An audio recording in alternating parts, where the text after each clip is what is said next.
My Bitcoin Renegades, and tonight we are going to talk about a few things. I do want to make this video about the graph. That's going to be the main theme of the video, but we're going to talk about so much more. We are going to talk about Bitcoin, where it's at right now, where we think it's going. We're going to talk about the graph, where that's at right now, why it's so stagnant, and where it's going to go, because that's a huge topic right now. You guys have absolutely been blowing my videos up with this subject, so I'm going to continue to talk about it until you guys quit watching. So if you guys want to hear about it, so do I, because basically why are some cryptos not going up when Bitcoin is just making the biggest run that it has made in months and months and months? So why are some of the altcoins going stagnant? We will get into that. I will give you my opinion why I think that is, and we'll talk about a few other things. I want to get right into the very first thing that we're going to talk about. It's going to be about the channel. Let me minimize my head down just a little bit so that we can see other things besides my grill and my mug. So let's go over here. And I don't want to look at this first. Let's see, do I even have it up here right now? Yes, I do, right here. This is what I want to look at. So our channel has had a lot of milestones, and you guys have done a lot of celebrating with me. We've had a few hard times that you guys have been with me. That's why I'm really thankful that we have a really tight-knit community here on the Bitcoin Renegade YouTube channel and community, social media platforms. It's a safe space for everybody to come and talk about crypto. We don't allow any kind of negativity or bullying here. Sometimes, people have bad days, and that's understandable, but for the most part, we try to keep it all civil around here, and we celebrate a lot of wins. And on the way to 1,000 subscribers, we've actually had a couple victories. I did a 100 subscriber milestone victory celebration giveaway, whatever. Where I just basically gave away some crypto to people. And then when we got to 250 subscribers, my brainchild was to do a logo making competition for the channel at 250 subscribers. So that's how we came up with the actual Bitcoin Renegade logo right here that you see right here. That was one of the subscribers that made that. Vanish Joy made this one, and then we had one about here, I'll show you. We'll go to my channel. Then we had, at 500 subscribers, we had a banner making competition, and that was successful. We got to 500 subscribers, and we had the winner right here, which was, I believe, Sahan Vishwantha won this one, if I'm correct. He won this one, or was that Tellianch that won this one? No, Tellianch's was Bulls versus Bear. Yeah, this was Sahan Vishwantha that won this one. So he won this one, and now we're going to 5,000 subscribers. So basically, I gave away like $20, then 25. Now I'm giving away $50 at 1,000 subscribers, and we're basically 166 people away from being at 1,000 subscribers. Then we can monetize the channel, and we blow up from there. But I just want to let you know how to enter. It's going to be in the description below, which all you have to do is look in your description. If it's on a phone, you press the little, arrow button right there on your phone, and it will open the description up, and you'll have the link there. You can go, and you basically just do each entry. You follow me on every social media. It'll basically take you back to my YouTube channel, and then all sorts of other, social media tasks that you can do. You can earn 11, and then you can actually, like I'm saying here, enter using YouTube, check out the website, which is actually YouTube. Again, I don't have a website. I could actually send this to a different website, see if I had a partner that wanted to partner with me on the next giveaway, or even this one. This is why I was thinking maybe even Express Crypto wanted a partner. I could have them send people over to their website to check it out. They just enter using YouTube to check me out. They go over and check you out.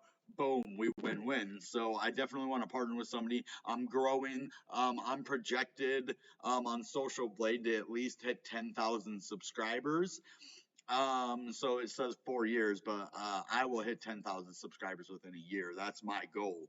1 year from today, I will be, or not from today. 1 year from when I'm at 1,000 subscribers, I will hit 10,000. Hopefully 100,000. That was the goal, but at least 10,000 in a year. And then you just do all these. You can earn 11 entries, and then you can come back every day and check out my YouTube videos through this link here, and you can earn one more entry per day until the end of the contest. It says 21 days, but we will be there way before 21 days. I say we can even get there within the next 2 or 3 days. If every single person who watches this video right now and the next 2 or 3 videos, they all come here and do this. We've already had a couple more 100 entries since the last time I told you about it, so good job. Now I just want to get right into the video. Sorry I took a long time doing this. Let's look at the Bitcoin price, and then I want to go right into the graph, and I want to let you know my opinion on what's going on with the graph and everything else. With Bitcoin, everything is looking beautiful right now. We went all the way up to 53,000. Now, guys, these patterns that I was telling you about, the inverse head and shoulders patterns, I haven't actually looked at this for a while.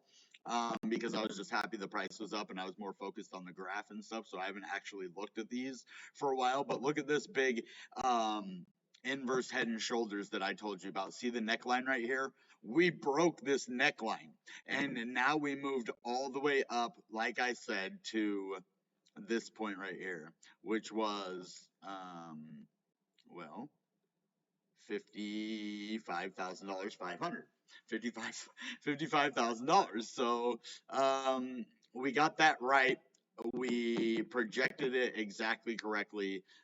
We did think we were going to go a bit higher, maybe even to 57, but I projected that. Well, no, this one was actually supposed to be all the way up to 66,000. I remember this one. So I don't know if we technically can say that this played out, but look at this inverse head and shoulders. Is that not one? I mean, look, this is the head, this is one shoulder, and this is the other shoulder. That is definitely an inverse head and shoulders. And look at the neckline. Where's the neckline? Right here and right here. So oh no, the neckline's right here, guys. Oh, the neckline is right here. Look where the neckline really is. Okay, this is the problem then. So we are right on the neckline right now. If we keep going higher, guys, this is what's going to blast us to the top. So we had one of the many inverse head and shoulders play out. The other ones that I was telling you about, like this one, possibly even right here, which would have just been here. Let me get rid of all of these real quick so that I can just show you what I'm talking about.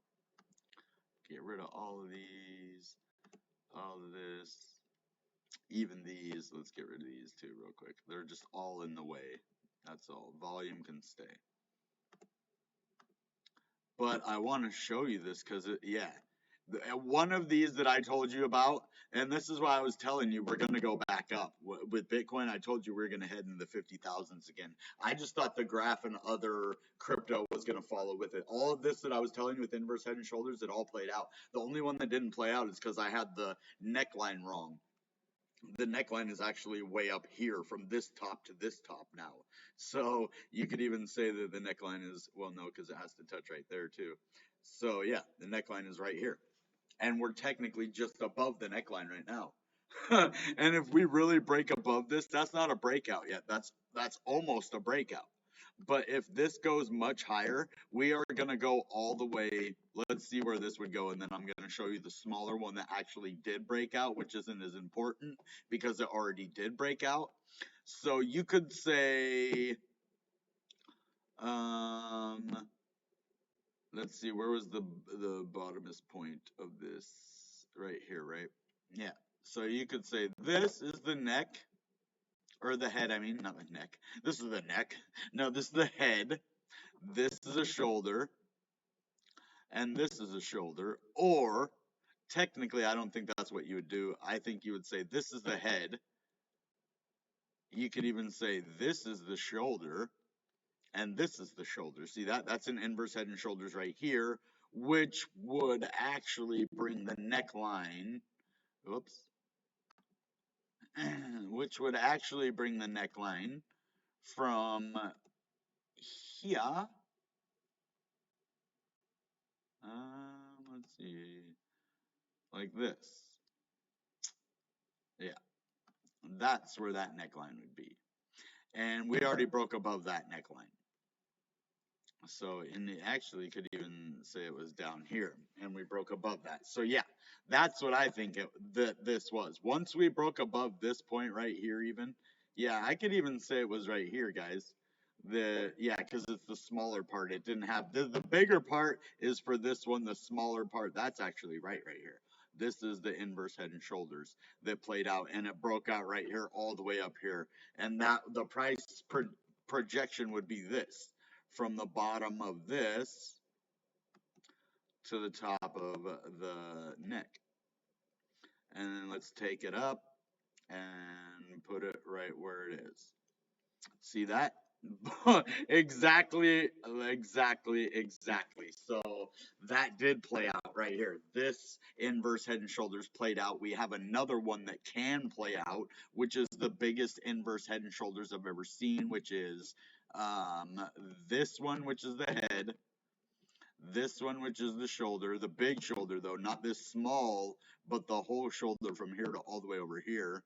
And then, gosh, I don't even know. You could say that any one of these big ones is the shoulder. You could say this whole thing is the shoulder.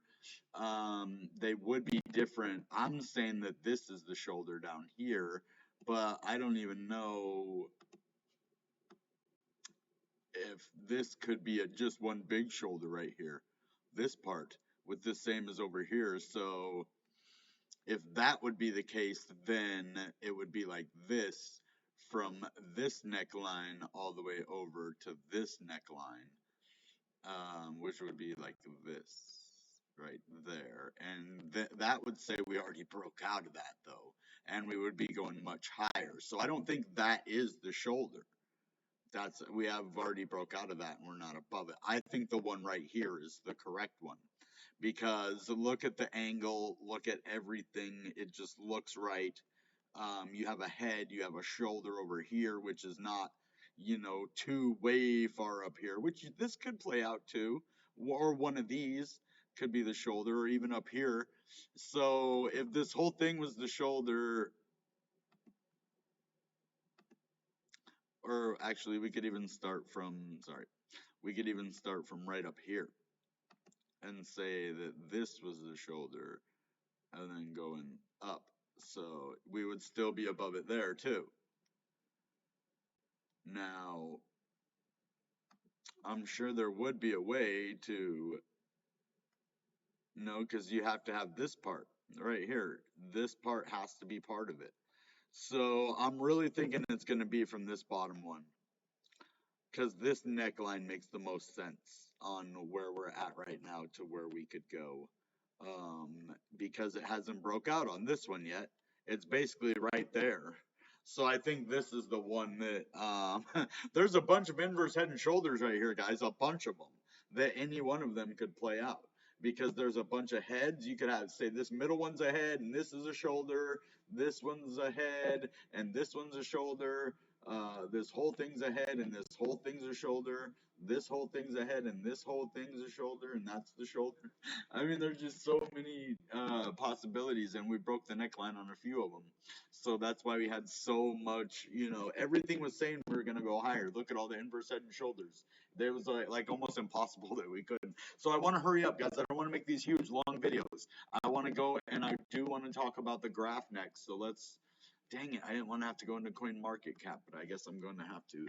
I just want to know the graph on coin market cap. So a graph, yeah, right here, boom. So I do want to encourage everybody that's holding. I know I've had a couple of videos that are like, what the heck? And look at the graph. It's saying 71 right here, which I think that's what it is. Yep. Unfortunately, that is what it is right now, 71 cents, which is even lower than the other day. So Bitcoin is sitting at 53, which it was sitting at 55 when this was at 74 cents. So now we're at 70. I think it's going to just blast off out of nowhere. I know it isn't going anywhere. I know I have no reason to say or think that it moved from rank 40 to 48. on CoinMarketCap. It's going to go back up though, and then it's going to move up in the ranks here and on Coinbase as well. So all of the fun and all of the doubt that's out there about the graph, I think it's going to go away. I think the graph is going to hit $1. I know, look at this. It just keeps, folding over and dumping, and it's kind of sad, and it doesn't make a whole lot of sense. But I think it's just a lot of the money is going into Bitcoin and meme coins right now, tons of it. So as soon as everybody sells at the top and gets all their meme coin money, they're going to start looking to want to put it into, long-term future coins like the Google of blockchains, right? Like the Graph, this DeFi coin that helps run the DeFi protocol with indexing and, categorizing like Google does. So search engine optimization for blockchains, and then distributing data. I know that a new kind of network kind of does the same thing that the graph does, but it's a data to data transmission system. Now, what the graph does is it indexes that data for places like a new kind of network to work. So I don't understand why, if the new kind of network is going up, the graph isn't, because if they both work on the same protocol and one helps the other, if one does well, the other should do well. Just like Bitcoin, normally every single time that Bitcoin goes up, the graph follows suit at least 95% of the time, I would say. And then it decoupled a little bit from Bitcoin right here, but also Ethereum wasn't really even going up. And I think actually the graph tracks closer to Ethereum than it does Bitcoin.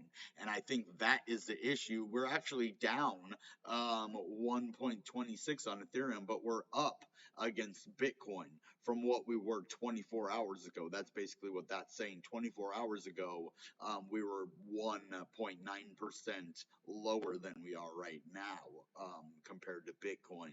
Now we are 1.27 lower compared now to where we were on Ethereum 24 hours ago. And we are 0.3% just lower than we were 24 hours ago with the price of the graph. So that's what those informations mean. And I see it actually probably going to $1 really quick. I see a lot of the weak hands breaking, and that's what's happening now. This is the first big sellout of the graph, I think, out of a bear market. I think a lot of the money has left the graph in a little while, and now it has to recover without that money in it, and it can, because it's still a $3.3 billion market cap, and it's still the index champion of freaking blockchains, so I'm gonna be the champion for graph, man. It's gonna go up. I know that it has the potential, and that it does it. It will. It has. It's done it before. I just don't see that all of a sudden now it can't break $1 ever again. That I would not say that. I would be willing to bet. Well, I guess I am. I'm not really gambling, but I'm putting my money where my mouth is, and that's a lot of it. And basically, if this goes in down the drain and the graph just goes away after 6 months of being around, then I am going to lose huge. I don't think that's going to happen. I am willing to bet on it, basically. So if that does happen, then whatever, dude. I'd rather go down with the ship. I believe in the graph. So I don't think it's gonna happen. It's not going to. So yeah, that situation is not on my mind. It's the situation that is on my mind. When is it gonna go back up? That's the thing. Can it go back up? Yes. Will it go back up? Yes. When is it going to go back up? That's the question. So we rolled over here, and it doesn't even look as bad on this chart as it does on Coinbase. It really looks like we rolled over on Coinbase. Yeah, we were at $1 up here. This is the last time Bitcoin was even at 45,000 bucks, right? And now we're at 55,000. So it doesn't make a whole lot of sense why the graph suffered, but a lot of the altcoins did as well. So I just think that a lot of the money is going into other things right now. There's something on the horizon. They know that Bitcoin season happens before altcoin season.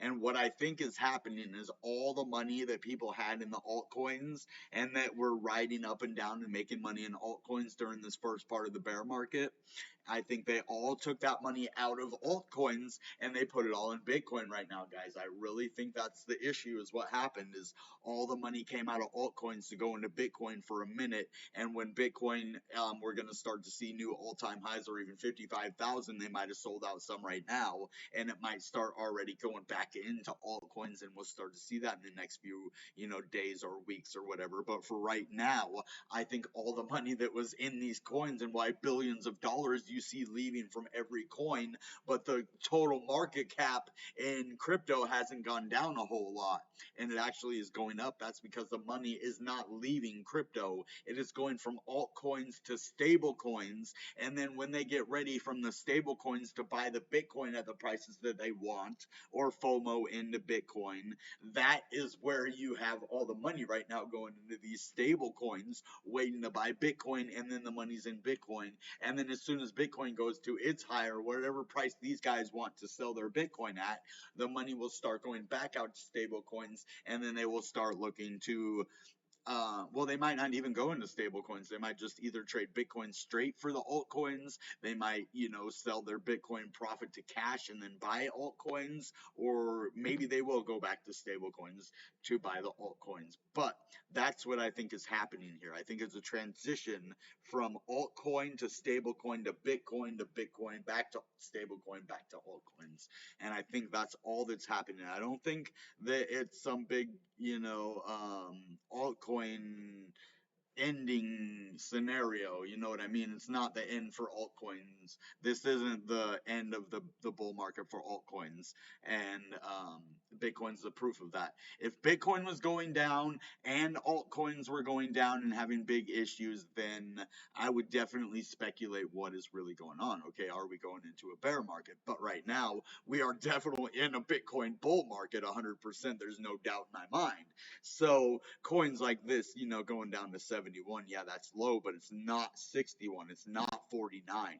It's not bear market low prices where we stay at these low prices for a long time. Now, if we stayed at 61 for the last week or so while Bitcoin pumped, I would have been a little bit worried, or even down in the 60s, but we did pump all the way up to 78 again. And that does tell me that, yeah, even though there's a lot of money funneling out of all the altcoins and even somewhat the graph, that it is actually still doing well. And yeah, the popularity's gone down because some of the money's come out of it. But I think, according to my videos, and you guys, you really like this coin and you want to know why it's going down. And I think this is the best way that I can explain what's happening, is exactly what I said. Altcoin, the money go out of altcoins, the stable coin, to Bitcoin. And most of the money is sitting either in stablecoin or Bitcoin right now, either ready to get into stablecoins or into Bitcoin or out of it, and that's what I think is happening. Then we'll start to see a recovery because it's held well and it went up, even though I think that's what's happening. Not even in Ethereum. You would think that when Bitcoin pumped like it did right now, that a lot of the money would go into Ethereum as well, because they are two of the big monster coins that really will impact the rest of cryptocurrency. So Bitcoin pumping without a big Ethereum pump, that is telling me that it's a certain kind of investor that is doing this, and it is an altcoin investor. They don't want they say that Ethereum's an altcoin. So I think it is this person that or people, group of people, lots of people that are doing it, rich people that are getting out of altcoins right now for stablecoins and Bitcoin. And that's why I think Ethereum and everything has suffered. So I'm just going to put Ethereum in that altcoin category for this, because that is obviously why it has affected the price of Ethereum. That's my opinion. So I think we're going to recover. I think this was a fluke, and I can't wait to see what happens. So I just want to talk to you guys about some news. I love Decrypt. It's one of my favorite crypto outlets. I am not very happy that they don't give coins anymore, because they're going to be worth value. I thought that was an awesome thing that they did, and I was actually starting to earn some, and I didn't earn enough. But we'll see. I don't know. Maybe you can. I'm not logged in right now, so I don't. I'm gonna go check it out. They used to give you like coins and stuff, but I think they quit now because they're worth money. But So I want to talk about El Salvador's heavy-handed Bitcoin adoption. I guess it violates crypto ethos. Blockchain.com exec says Nicholas Carey, co-founder and vice chairman of Blockchain.com, today criticized El Salvador's approach to Bitcoin as legal tender. I think, well, whoever this is thinks there's valid criticism of how the program is run. So I don't. I think it's a very smart way that they're doing things, and on how the program is rolled out in El Salvador in the terms of being top down. One of the main ethos of crypto is that there's really grassroots adoption, and people are doing it voluntarily, Kerry said during the Token 2049 conference in London. Kerry's comments come after a long line of Bitcoin-related controversies for President Nayib Bukele's government. El Salvador's controversial Bitcoin law. Okay, well, majority of El Salvadorians are not in favor of Bitcoin as legal tender. Okay.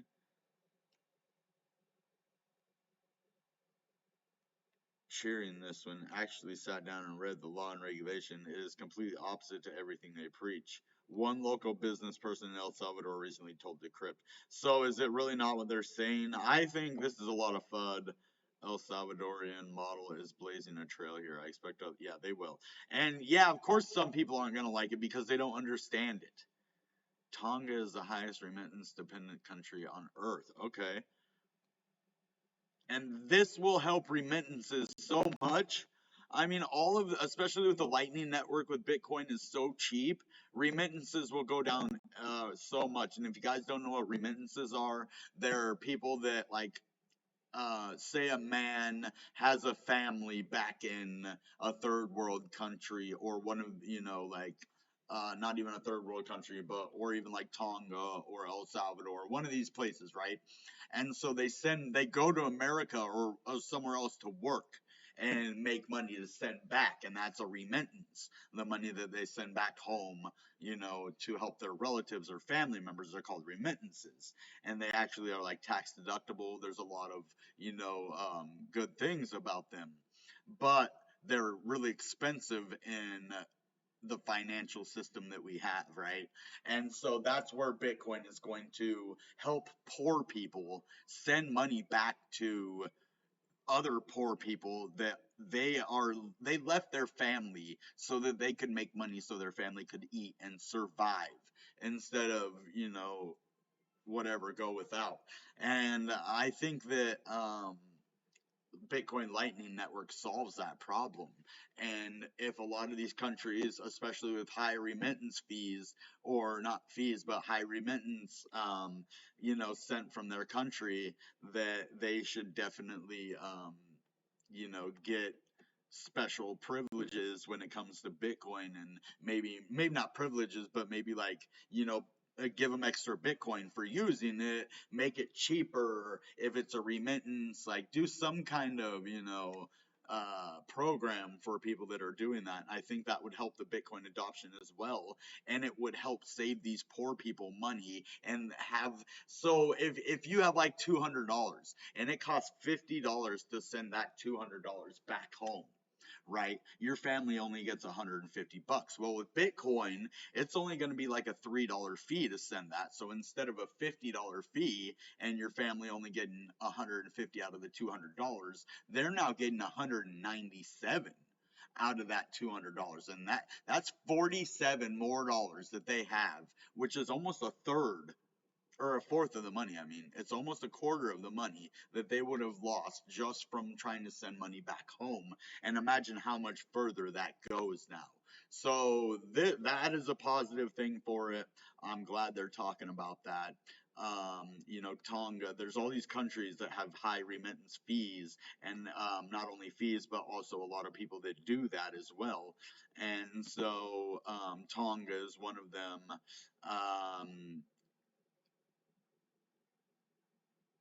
El Salvador, they would likely not receive any encouragement. Yeah. So that's the only problem is, uh, The world and the banking system is designed to keep poor people poor and rich people rich. And that's why they categorize everybody in middle class, poor class, high class, and rich.